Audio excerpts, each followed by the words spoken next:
Air vice marshal retired عابد راؤ صاحب، ہم 65 کے منظر میں شہید کے والد ہمارے ساتھ تشریف فرما ہے، جان دی، اور ان کے چہرے سے جو ایک فخر نظر آ رہا ہے، آپ لوگ بھی دیکھ رہے ہوں گے، بالکل پریشانی نہیں ہے، ایک پراؤڈنیس ہے.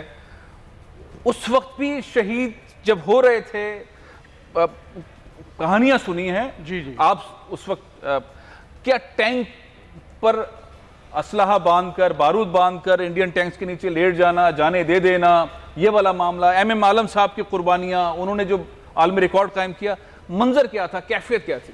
دیکھیے منظر یہ تھا 65 وار کو اگر آپ ہسٹوریکل پرسپیکٹیو میں دیکھیں، اس جنگ نے ہمیں بہت کچھ دیا. سب سے پہلے ہمیں لوکل ہیرو دیے جو اس سے پہلے نہیں تھے ہمارے پاس، عزیز بھٹی شہید، سرفراز رفیقی. اور یہ نیشنل آئیڈینٹی کے لیے بہت ضروری ہے کہ آپ کے ہیروز جو ہیں آپ کے قوم کے، وہ سن آف دا سوئل ہوں، ورنہ وہ ہمارے طارق بن زیاد اور محمد بن قاسم وغیرہ تھے جن سے ہمارا کوئی ڈائریکٹ لنک نہیں تھا. 700 سال پرانے، 1000 سال پرانے بھی تھے. اچھا، پھر آپ کے وہ شہداء تھے جو 1857 میں مسلمان تھے اور وہ انگریز کے خلاف لڑتے ہوئے مارے گئے. ان کو نہ ہم اون کرتے، ان کو نہ انڈینز اون کرتے. انڈین صرف اپنے والوں کو اون کرتے ہیں، ہم نہیں کرتے. پارٹیشن ہوئی تو اس کے بعد ہم کانسٹنٹ ایک تھریٹ میں تھے، ایک اسٹیٹ آف وار تھی. ولبھ بھائی پٹیل انسٹرومنٹل تھا، اس نے پاکستان آرم فورسز کو ان کا ڈیو شیئر نہیں دیا. ہمارے 55 کروڑ روپے cash state bank of India میں تھے، وہ ہمارے حصے کا آج تک نہیں ملا. اس کا مقصد یہ تھا کہ اس نے کشمیر پہ جب وہ فوجیں اپنی اتاری ہیں، پاکستان آرم فورسز اس وقت اس کا کوئی ری ایکشن نہ دے سکیں، ہم اتنے کمزور ہوں. جوناگڑھ پہ اسی طرح قبضہ ہوا.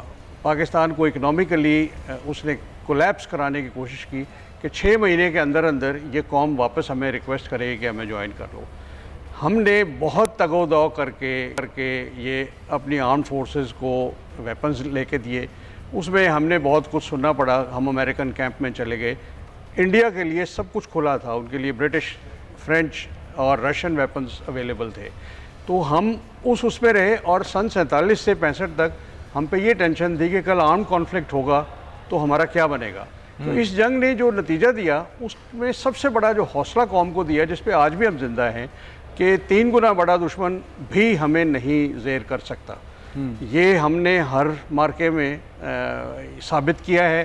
اور انڈیا اب اس پہ یقین کر بیٹھا ہے کہ پاکستان کے ساتھ نارمل وار، کنونشنل وار جسے کہتے ہیں آپ، اس میں وہ جیت نہیں سکتا. تو اس نے پروپیگنڈا کا سہارا لیا ہے. آپ اجیت دوول کی اگر دیکھیں اسٹیٹمنٹ، جب یہ مودی سویئر ان کر رہا تھا تو اس میں اس نے کہا تھا ہم پاکستان میں مولوی کو خریدیں گے، سیکٹیرین وار شروع کریں گے، ہم یہاں پہ اور طرح کے ٹیررسٹ ہیں، پیسہ لگا کے سیپریٹسٹ کو عام کریں گے، تاکہ یہ آرم فورسز کو، نیشنل انٹرسٹ کو ہر جگہ ہرٹ کرتے رہیں. جب سے سی پیک آیا ہے ان کا ایفرٹ دگنا تگنا ہو گیا ہے، بیکاز ان کو لگ رہا ہے، اس میں امریکہ بھی شامل ہو گیا، کہ اس میں پاکستان کو اتنا کمزور کر دیا جائے کہ چائنا بھی اس سے افیکٹ ہو. اب یہ پچھلے 3-4 مہینے میں آپ نے دیکھا ہے دہشت گردی کے واقعات، چائنیز سٹیزنز ٹارگٹ ہوئے ہیں. تو یہ بھی اس سائبر وار کا حصہ ہے. اس میں yes the whole nation must come in. آپ ہاؤ ڈو یو کنٹرول کہ آپ کے جو ریلیجس لیڈرز ہیں ان تک یہ لوگ نہ پہنچیں. سبسکرائب کریں اور بیل دبائیں تاکہ کوئی خبر رہ نہ جائے.